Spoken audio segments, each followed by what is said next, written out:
I would yield to the gentlelady from Georgia. Thank you so much to the good gentleman from Texas.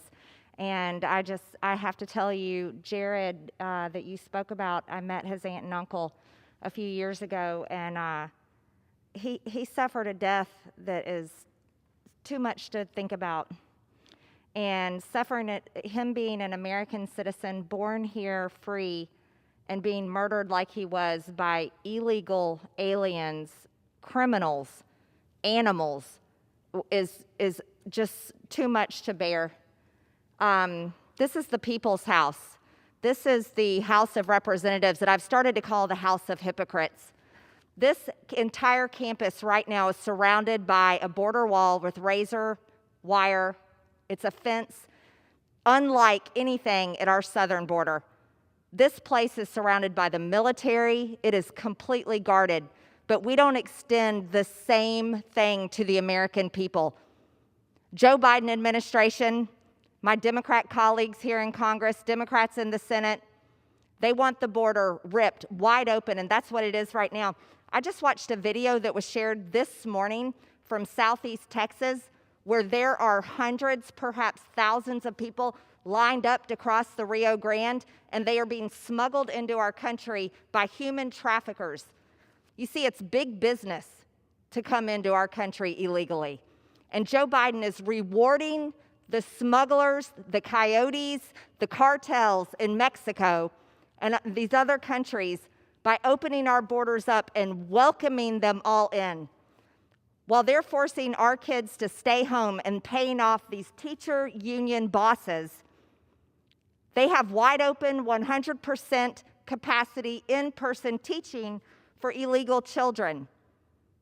What kind of country is this that rewards people that break into our country illegally, but yet abuses its citizens and taxpayers?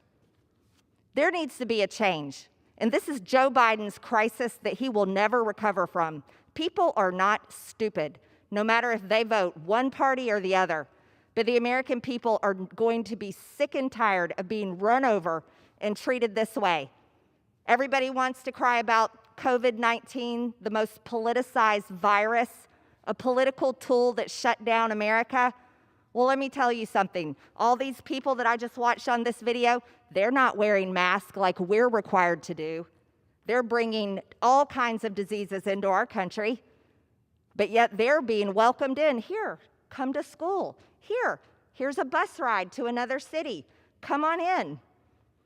Yet America is still not fully open because of COVID-19.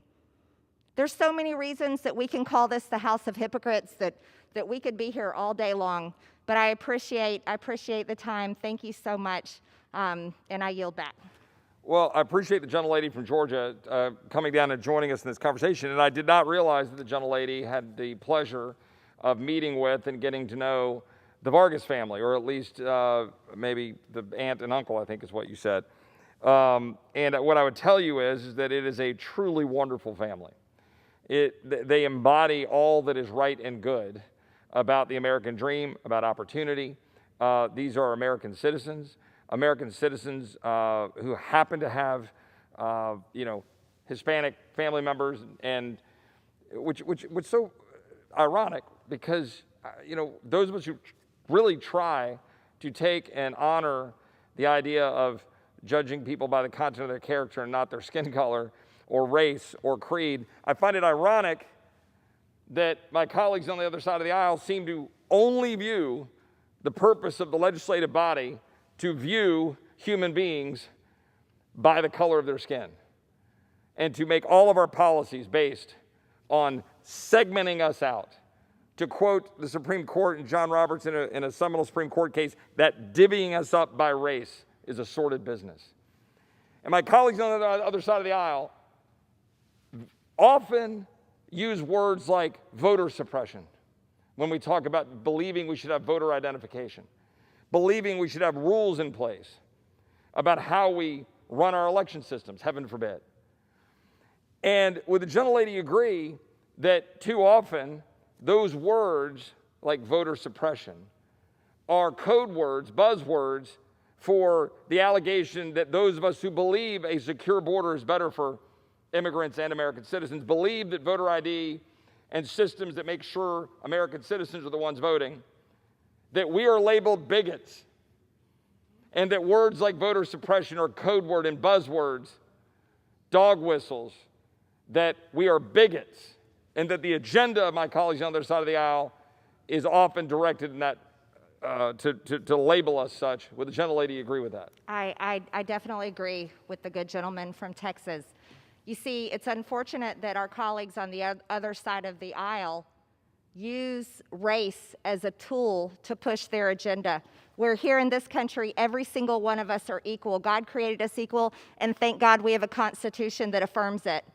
And if we are to do anything, we should look as Americans as one, because we're the citizens of this nation, and all of our policies and laws should serve our American people, not divided up by identity or politics or any other category. And it's shameful that we've come to a place after we had come so far and achieved so much. And so, yes, I do agree with you, and it needs to be done away with.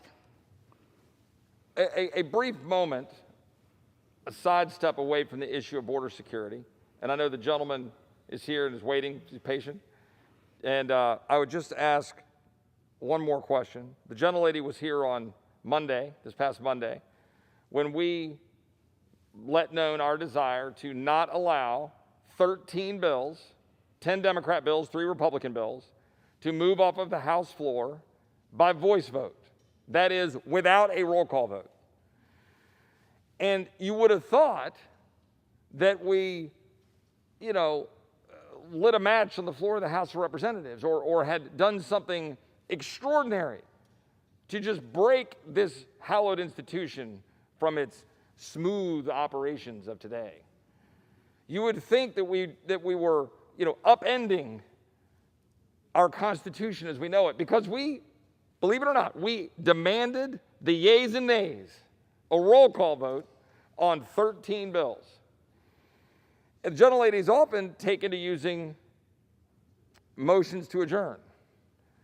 And I believe I've heard she's done so, and the gentlelady has stipulated she's done so to force another hour of consideration when we have a bill like the $1.9 trillion monstrosity that reshapes the American economy, reshapes the American healthcare system, funds money for people in prison, upends our entire fiscal stability. I could go on and on.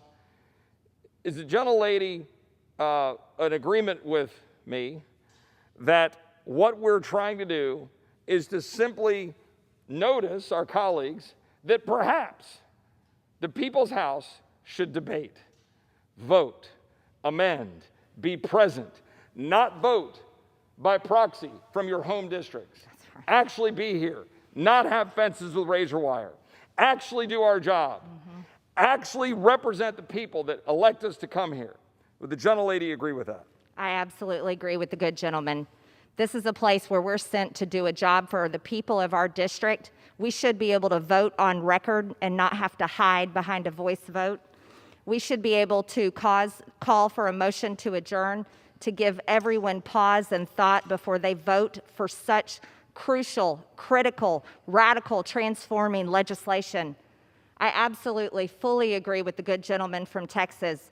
Congress is a place where people should be working just as our regular American citizens are working 12-hour shifts, working in factories, working on job sites, paving roads, working in restaurants, serving us when we go to eat. This is absolutely a place where we should work, where we should be able to use tools to represent our districts and not have rules changed here in the People's House to stop us from being able to use good measures for everyone in Congress to vote, be on record, and do their job that they've been elected to do.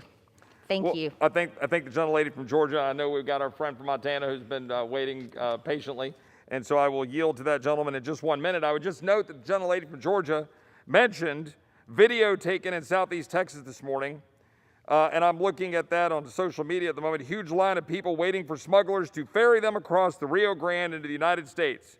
Video courtesy of Tripwires and Triggers. That's run by a fellow named Jason Jones, who is a good friend of mine, formerly with the Department of Public Safety in Texas. Jason is on the job, on the spot, much like my friend Brandon Darby and others down who work for Bright Park, Texas, who are on the spot, always trying to look out for the interests of Texans and American citizens, but also the immigrants who seek to come here. These immigrants are being abused by cartels while my Democrat colleagues use them as political props. And it is unconscionable that we are allowing that to continue in the greatest nation in the history of the world, all again for crass political purposes. I would yield to the gentleman from Montana. Thank you very much, the gentleman from Texas, and thank you, Madam Speaker. I just would like to add to that, what is lost in this